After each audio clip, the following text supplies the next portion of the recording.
That's your step. Hey guys, nice to see you. Ryan here with Greg, and we are breaking down True Detective Season 3. Yes, we are. Now, before we get started, obviously there are spoilers ahead, so if you haven't finished this episode yet, go finish that, then come on back here. Make sure you like and subscribe because we're going to break down the entire season of True Detective starting today. All right, Greg, our overall thoughts of the episode. Okay, well, yes, return to form is the best way to say it, Yeah. honestly. It felt like I just finished watching season 1, and then Mahershala Ali shows up, and we're back in it for season 3. Listen, I love season 2, by the way. I hope elements from that season come back. I'm so sorry that Greg just said that to you guys. I'm alone on an island on that one, but I'm sorry. But there are some things from season 2 that they can really bring in this season. We'll talk about that throughout the season, though, in general. But for now, what we saw in episode 1, good stuff. I agree with you. Yeah, really good stuff. Really strong start to this season. We got a 2 hours, the first 2 episodes premiering this week. We're going to go through episode 1 today, and then episode 2 we'll do later in the week. Very much in the same tone as season 1. Oh, yeah. I feel like season 1 was started off so strong, and then kind of tapered off towards the end. I would say the season finale wasn't.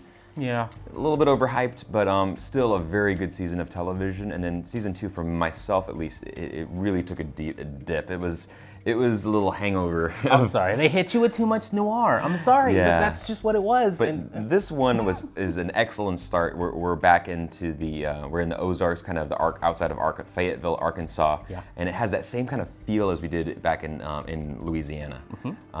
Intentional, all very intentional. Yeah, very intentional.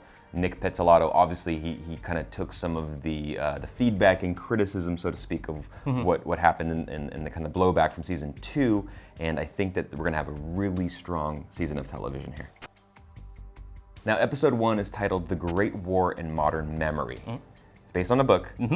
Specifically, the book talks about World War I. Now, obviously, in this context, it's not about World War I, but the book was written by Paul Purcell in 1975, and it was about World War I, like I said, all the combat, and specifically like trench warfare, and how that affected an entire generation beyond, completely changing how people thought. People felt about mankind and society based off that one huge, obviously the Great War. But in context for this show, it's dealing with Wayne Hayes, our main character, and his dealings in the Vietnam War, and really this case itself, which we're going to break down in a second. It dives into that, and also the effects it has on the people around him as well. Yep. Now, not only is a war relevant in this context, but also the Purcell case, the case that is involved in the season 3 about some missing children in the Fayetteville, Arkansas area, and how that event can liken itself to a war and someone's experience at war, and how it kind of changes how you think far beyond the event. Speaking of changes how you think, one of the big things we're going to have this year is memory issues. Yep. With our main character, Wayne himself, and how he has to deal with that. So you never know what's going to happen from episode to episode. Take notes. Remember the nightstand if you need it. Now we have 3 different timelines we're dealing with Yes, we season do. 3 of True Detective. We have 1980, 1990, and then 2015. So 1 year where they're working the case.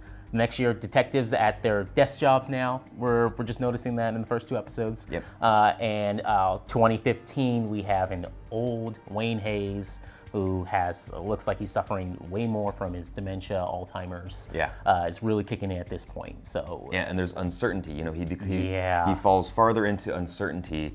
In the 1980 timeline, he seems like a very sharp, very smart detective. He's using his skills from Vietnam as a long-range reconnaissance patrolman to crack this case. And then 10 years later, some of the details are a little bit foggy. And we don't know much yet. Yeah, and then another 25 years later, he misses entire pieces of the puzzle, and he needs to kind of go back to that or get reminded of it, and then it kind of pops back into his memory, including his own wife.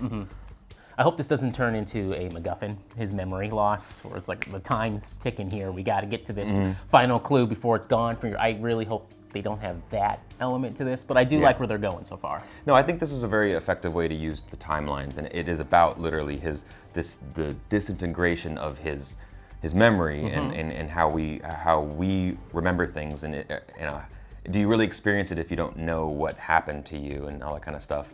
But as opposed to like a show like Westworld, where Bernard's going around. timelines and memory are kind of used just to kind of screw with us, I feel, at certain points, and not, I feel like there's what I don't want. That's what I don't want, and Exactly. I don't know. I feel like this can is feel it gonna in the be air. Yeah, I feel like this might be a little bit better use of the timelines as opposed to how Westworld did it. Okay, so the setting for this season is just outside Fayetteville, Arkansas. So we're looking at Ozarks. What was it? Season 2 was LA, and season 1 was Louisiana. Yeah, and fun fact, they almost shot season 1 of True Detective in Arkansas, but they opted for Louisiana because there was more tax breaks for them to shoot there. So this feels very much like, as you mentioned before, season 1, A Return to Form. Jeremy Saulnier, even like how he shoots the first 2 episodes, very unsettling, full of tension, and he's a master at these small towns and kind of bringing drama and this grit to it, and kind of a supernatural feel in some of the shots. There's very like an eerie feeling the entire time, and you don't know who to trust. We're led to think that everyone's kind of guilty, and just a very perfect timing and setting for this season. Okay, let's break down this case now. The Purcell case. Julie and Will go missing, and the 2 detectives taking care of that case are Wayne Hayes, played by Mahershala Ali, and Roland West, played by Stephen Dorff. Stephen Dorff, a long time coming from Blade. It took you had to tell. I was like, wait, that's him? Yeah. I had to tell you, remind you that that's Stephen Dorff. I actually think that Stephen Dorff's going to have a little bit of a comeback after watching his performance. Oh, he's awesome. He's awesome in this show, and Ali is like probably the best actor we have out there. TV and film, I don't know. He's incredible in this performance. And a disappearance of 2 kids that are just going on their bikes. They don't come home after, dad tells them to come home at a certain time. It gets dark, and we have no idea what happened to them. And we kind of get different perspectives on what went down that fateful evening. I love how it was shot with this kind of the slow-mo panning through the city of the neighbors that you don't, mysterious It's like neighbors. an Agatha Christie kind of novel. Yeah. It's setting you up, giving you the characters a little bit here, the whodunit vibe, but at the same time, this is True Detective. I don't think they're going to show their hand that soon. But they want to get you the 100%. setting and let you know, here's at least the characters who know more than they're letting on. Now, the Purcell case isn't based on any one specific case in history, but there are some cases that happened that may have inspired the idea behind this one. Specifically, the West Memphis 3, when 3 teenagers who were tried and convicted in 1994 of the murders of 3 boys in West Memphis, Arkansas. The Jacob Wetterling case in October of '89, when an 11-year-old boy from St. Joseph, Minnesota was kidnapped and murdered. That case went unsolved for 27 years. Another one, the Boys on the Tracks, in 1987, 17-year-old Kevin Ives and his best friend, a 16-year-old Don Henry, were found dead on the train tracks in Alexander, Arkansas. And also the disappearance of James Dallas Egbert, which has to do with some Dungeons and Dragons, which we'll get to later on. So, Pizzolatto came out and said it wasn't based on any one story, but I'm sure that they can draw some inspiration from some of these horrific things that happened in the 80s and 90s and so forth. Okay, let's start back in 1990, the deposition. We find out that apparently the guy they put away didn't do it. All right, so we're looking at the same kind of vibe we got in season 1, but we're getting it early in the first episode. Yeah, so not only is the memory a theme of deteriorating the whole time, but also they got the wrong person. So there's a lot of uncertainty surrounding this entire case about what you remember and what the cops actually eventually ended up putting someone away for. So the initial case starts, the children go missing on November 7th on 1980, the 10-year gap. We presume that Hayes is no longer working on high-profile cases. He's kind of like working a desk job. Yeah, that Purcell case might have been the last one. Yeah, it kind of, and he even describes it as life before the Purcell case and life after the Purcell case, where he used to look at it as like life before the war, life after the war. But the Purcell case had such a big impact on him personally that it's still an interest of his. And he still doesn't feel, it doesn't sit well in his stomach, obviously, since the wrong person was put away for it. But then 2015, we learn that he's kind of rehashing everything again for a TV show or a documentary. So we learn it's not over yet. So they may not have found anybody, Right. even in 1990, depending on what happens. But at least you can go back and go, well, Deposition happened in 1990s, and what we learn about them, at least in the 80s, they're not the wisest detectives. So we can see how there are faults probably in this case. Yeah, I disagree a tiny bit that they weren't the wisest. I think that they were maybe bored. They didn't have time. They didn't have a lot of stuff going on. I'm talking about the shooting of almost shooting the fox. The first time you see agree. them on camera, they're just dicking around. I agree with you. They were dicking around. They were kind of fibbing about what they were doing, what they were working on. And you know, we see them just having some beers and just relaxing and shooting rats.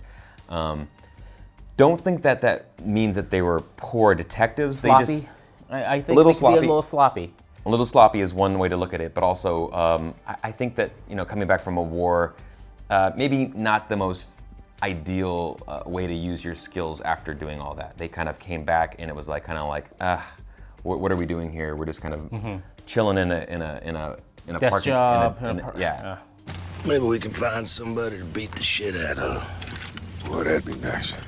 Yeah, they're talking about looking for women, strip clubs, and then going to kick someone's ass maybe to cap off the night. Yeah, it really seems like they have a lot of time.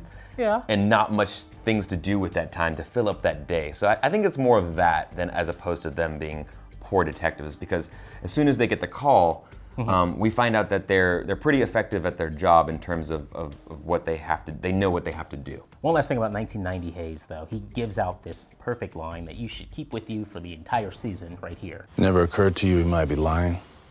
Of course it did. General rule is everybody's lying. Yes, I believe this is going to be a significant theme throughout this whole season. Obviously, it's a murder mystery, but also, you know, with the element of memory and how it's deteriorating throughout the 35 years that we go through, he's kind of an unreliable narrator. We don't know, he's not doing it on purpose. He just doesn't know all the pieces how it fits together. With that element, that means at any point when he's talking to the documentary series, at any point when we go back on any character there, for all we know, there could be a character missing, not just a little piece of evidence. There could be an entire character He might get reminded missing. of something, and then it And be pops like, up, and then wow, and then that changes everything. changes a little bit of our story. And there are really cool parts of this episode where I guess I would say the timelines kind of overlap.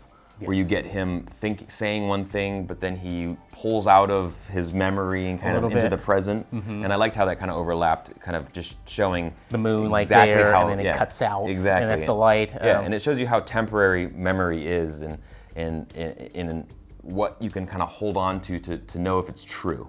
Now, the way he keeps snapping out of it too, so far that I've noticed in this episode, has to do with Vietnam. Every time he's doing his reconnaissance job, or when he's holding that photo of Vietnam, that's when he starts to snap out of it, and he wants to be taken out of it. He's like, I'm done. I want to stop talking. I'm ready to go now. So we end this episode on a major cliffhanger. Will is dead. They found the body for Will, but Julie, she's still out there. And not only is she still out there, apparently in 1990, they got a hit on a fingerprint. Only one set of prints hit. Julie Purcell's. Julie. She's alive. Apparently. Jesus Christ. Exist, okay? So I decided, oh shit, buddy, I gotta dig a little deeper. There's no Pepe Sylvia, you gotta be kidding me! I got boxes full of Pepe! Okay, let's jump into things we've noticed, the Pepe Sylvia moment for True Detective. Every little thing. Every tiny thing we find, we're gonna try to break it down for you. And let's get started with the Purcell house itself.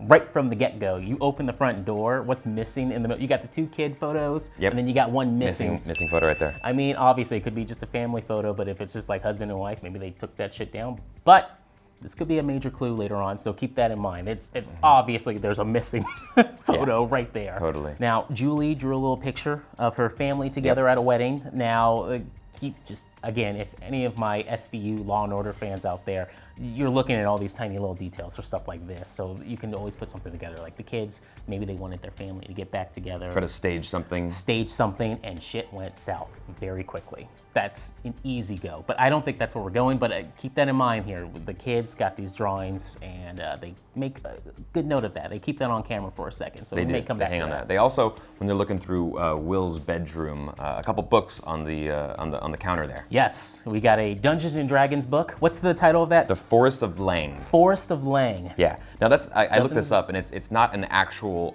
book. It's a made-up book for True Detective. But Lang is a reference actually to H.P. Lovecraft's fiction.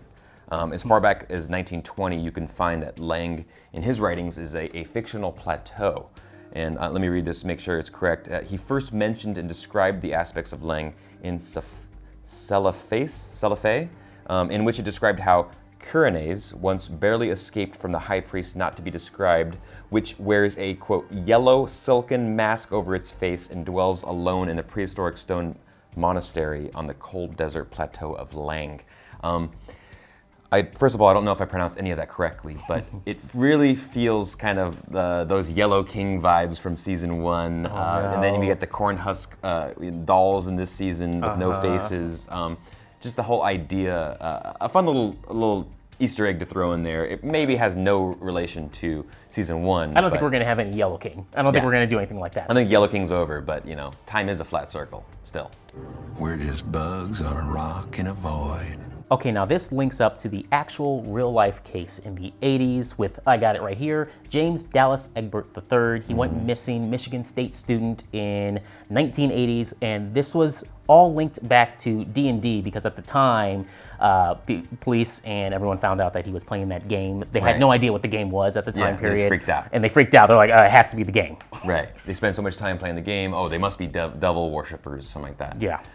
When in fact, he was probably mentally sick or ill, and it wasn't the game at all. But a nice little touch in the show here to have that reference, so that to keep it in the background, we understand the timeline and what's going on, and kind of the concerns of the society when children are kind of in their free time.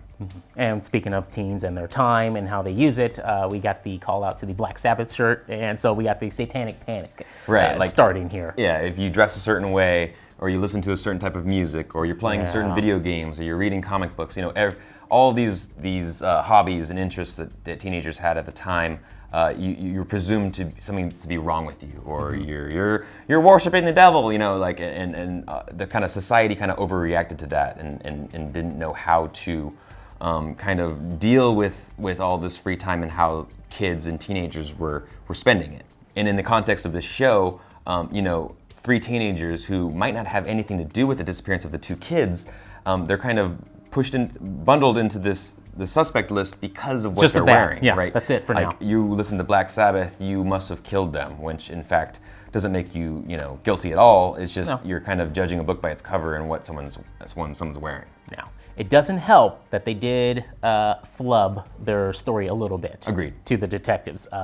We get it early. Freddie Burns, he tells the cops that they didn't see anyone at the park. But later on, the other kid says, what? Well, we saw him at the park. That was dead. We saw him. So you're screwing up your story just a little bit. You guys got to get together here. You got to be honest 100% when dealing with the Not authorities. drinking. They were drinking. The truth will come to the surface at some point.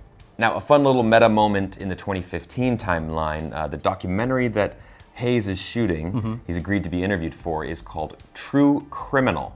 A nice little fun joke for the True Detective filmmakers. Okay, let's talk about Amelia for a second. English teacher at the kids' school. Yep. We first meet her. She's reading a poem, Tell Me a Story, by Robert Penn Warren. Now that poem itself, it's deeply, deeply rooted in Southern history and culture, and how Warren's from Kentucky.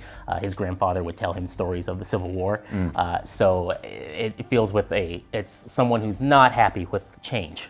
Times changing. This kind of goes with the town itself, really. It's the Reagan era. We're in the 80s. Things are changing. At the same time, people aren't liking how fast it's moving. And then also you got the moral panic, satanic panic. Everything's going in there. It's clashing. So this is a good way to put this poem in there. Yeah, and it's a little bit of hangover from the Vietnam War. It's unsure times that we're headed for the nation. And even some of the lines here, tell me a story in this century, a moment of mania. Tell me a story, make it a story of great distances and starlight. The name of the story will be time, and you must not pronounce its name. Tell me a story of deep delight. Time, time Take me away from this time is moment. such a big theme of this season, so I think it's the perfect little nod to what kind of foreshadowing of how the themes that will play out in this over the 35-year course of this case. Also, just a cool shout out to the camera work in this shot when they have the quote on what is the world, what's the name of the world on the board, and you can see, what's that, the silhouette of Amelia right there. I love that. Now let's talk about Hayes and his job at Vietnam. He was a LRP, which is a long-range reconnaissance patrol. So he spent a lot of his time alone. Very much alone. Very much alone. And what was the job for a lot of these guys over there? High body counts. Yes, and they'd be deep in the jungle and getting reconnaissance. But they would be alone for a long time. That he works best when he's alone. But also, that's got to be a very, very hard thing to come back from. And so he starts. We see it in the first episode. He's pulling himself out of these moments. He does not want to go back there. Next up, what were these kids writing on the tree? Well, they're obviously doing some graffiti here. We don't know what, but that could come back around because one of the kids, Mike, I think he's waving at her right before they go off. So we're gonna probably come back around to that at some point and figure out what the hell these kids were doing. Okay, let's talk about Brett Woodard's house for a second here. Vietnam vet, we find out from a photo that they pick up. Now, let's talk about that photo just for one quick second here. I could be totally off base, but if you stop, they hold on to that photo for a second. If you stop and look at it, listen, I watch too many, superhero teen drama shows right now, so The Gifted's one of them, and I don't blame you. Happen to notice that, veteran character actor Garrett Dillahunt, you may see him in this photo. I'm sorry, it just looks like him. I hope I didn't just ruin the entire thing. Doubtful, it could be just some random actor, but I don't know, it looks like him. Now let's talk about the dolls, the corn husk dolls that were kind of waiting for Hayes to find them as he searched for the bodies. Deep in the woods, and then one right on top. Deep in the woods. We saw two of them? Yes. Two of them. The first one had baby's breath, I believe it's the flower, the white flower, in its hands. And then the second one had baby's breath and then had some yellow, Yellow King. Just joking, not Yellow King. Some yellow flower as well in there, and they're kind of, hands were clasps on the dolls. Now, a little background on the corn husk dolls. It's a Native American toy, a doll made out of the dried leaves or husk of a corn cob. And they've been made by northeastern Native Americans probably since the beginnings of corn agriculture for, over 1,000 years. Now, it's linked with Native American culture, and it's fitting here because of Brett Woodard. Someone's setting someone up, maybe. Yeah, try to draw in that link between him, who looks like an easy target. He's an outsider to this community, and having this aspect then put in there. It also reminds me heavily of season 1 and some of the figurines and the pagan-looking dolls. And That's stuff what like they're trying to go for here. They're so trying to give you a little bit of that. Very, very similar feel. Very similar feel as season 1 in terms of mystery and supernatural elements and kind of who. It made you feel immediately of pure evil, especially when he's on that walk and he's by himself and he's. There's a monster involved here. There's some, and if it's not like a monster in the sense of horns and teeth, but it's a monster in terms of pure evil in human form. That's when my wife published the book. Wish you could have talked to her. Now, over in the 2015 timeline, we learned a few things about Amelia. She has since unfortunately passed away. She's mourned by Wayne and her family, obviously, and she also, in the interim from, the years that we've seen from 1980 to 2015, she became quite a successful writer of nonfiction true crime. Yeah, and one of those books happens to be, we get it on camera, Life and Death and the Harvest Moon. Now, the Harvest Moon is usually several evenings in the fall, where moonrise comes soon after sunset. Now, this results in a lot of bright moonlight early in the evening. Perfect for farming. Yes, summer crops. And what are we farming? What's a summer crop, a good one? Corn. Go!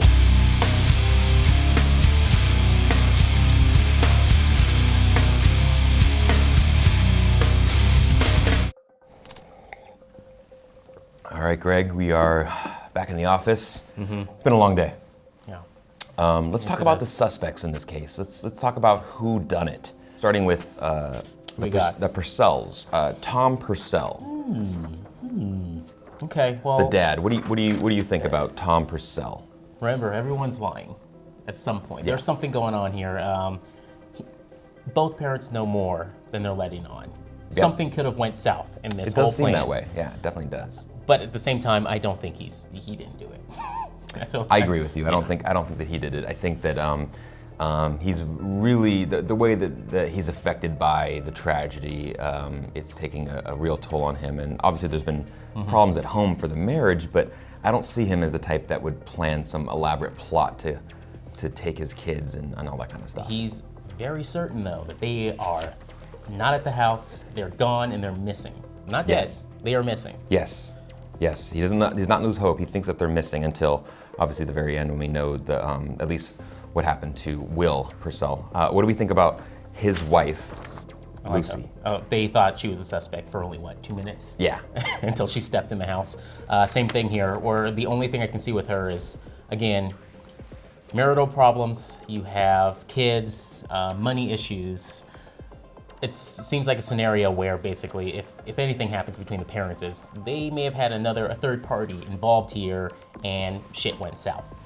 But we're episode 1 here. Yeah, they don't paint her in a very good light when we're introduced to her. She's out partying, she's out at the bar meeting other guys. But the marriage has been rocky for quite some time. Remember, they got together, after 3 months of meeting each other and had a kid and kind of forced into the marriage. So it's been rocky at home, but that doesn't mean that she's responsible or should be high on our suspect list on who did this. But she may know the killer. That's all I can say. Okay, keep an eye on her. Moving down the list, how about these boys? Oh, no. The teenagers in the Volkswagen. The dope purple Volkswagen. Yeah. Again, they're lying about the beer. Yeah. Stuff All like that. teenagers have Minor something lies. to hide. All teenagers have something to hide, but that doesn't mean that they responsible for what happened to the kids. No. The only thing they screwed up in, one kid says that, that we didn't see the kids. We never saw them. We only saw them once. Right. We were parked with the car. We saw them in the opening shot. But the other kid tells them that, hey, we saw them at the park. Saw them at Devil's Den. Yeah. So now, hey, It seems like something that like a lot of teenagers at this time would do, right? Like when you're not supposed to be where you tell your parents, or you should, Devil's Den kind of has a negative connotation around the area, drugs and whatever's going on in there, and then you put 2 and 2 together with something horrible accident that happened or some tragedy that happened in the area. They're gonna fib and lie whatever they can to kind of remove themselves from being anywhere in the vicinity. Oh, I'm sure they did something just as fucked up. They did something else, but I don't think they did anything to the kids. They probably were doing something else. Yeah, and as we've seen throughout the episode, it is interesting just how kind of judging a book by its cover and like how they dress and what they listen to, the music they listen to. Panic spreads off of just Black metal. Yeah, like heavy metal, Black Sabbath T-shirts. They think that they're satanic worshipers, but they could be completely innocent. And it's just kind of like the timing of the early 1980s when a lot of parents, kind of overreacted to how the youth were spending their time outside of on their personal time. Moving down the list. Brett Woodard, a Vietnam vet as well, right? Yes, he is. Right now, Brett, he's a little screwed.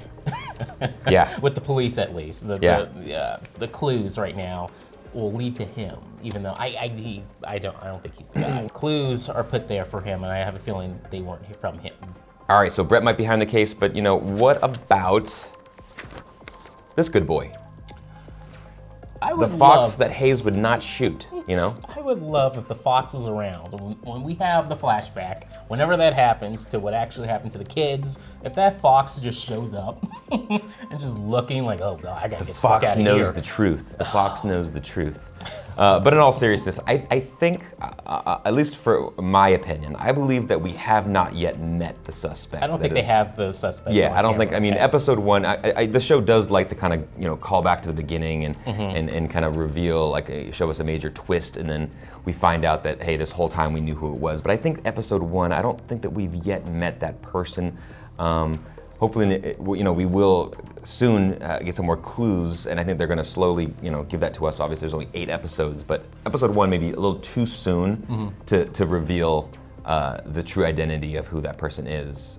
And I don't think the season's going to hinge on the actual killer. I think a lot of things are going on here with the split up timeline. It's more effects on what happened and what occurred compared to who did it. Now, one last guy here that we got to bring up. It's not the uncle. Great coffee, by the way. Yes. Great coffee. No Thank problem. you. Thank you. Not the uncle, their cousin. He's just like an uncle to them, Dan O'Brien. We have not met him yet, but we've heard about him. No, we've heard about him, and what do we got? We have a hole in the wall.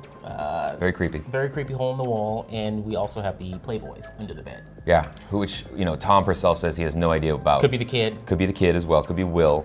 But they had Dan at that house too, so. My prediction is that Dan was not, in fact, looking at the kids, but I think Creeping it's on even, them. I think it's creeping on his cousin, Lucy, which is even, you know, that's all horrible. So I think that we're gonna, it's a little bit of a, you know, they want to give us a red herring, and then they're gonna totally just like flip it on the side on us. And I think that like he is not, we'll find out that he's not the most ideal character. An upstanding guy, but I don't think he's responsible for the abduction of these 2 kids. I think we're going to find that out for a lot of characters. That's it for this episode 1 breakdown of True Detective season 3, but we'll be back later this week with episode 2. Thank you so much for watching. Hit that like, subscribe button, and we want to leave you with a little gift, right? Little words of wisdom from our friend Frank from season 2 of True Detective. Is there anything in that cup? No. Sorry. Bad as this is, wrong as it is, this hurt, it can make you a better man.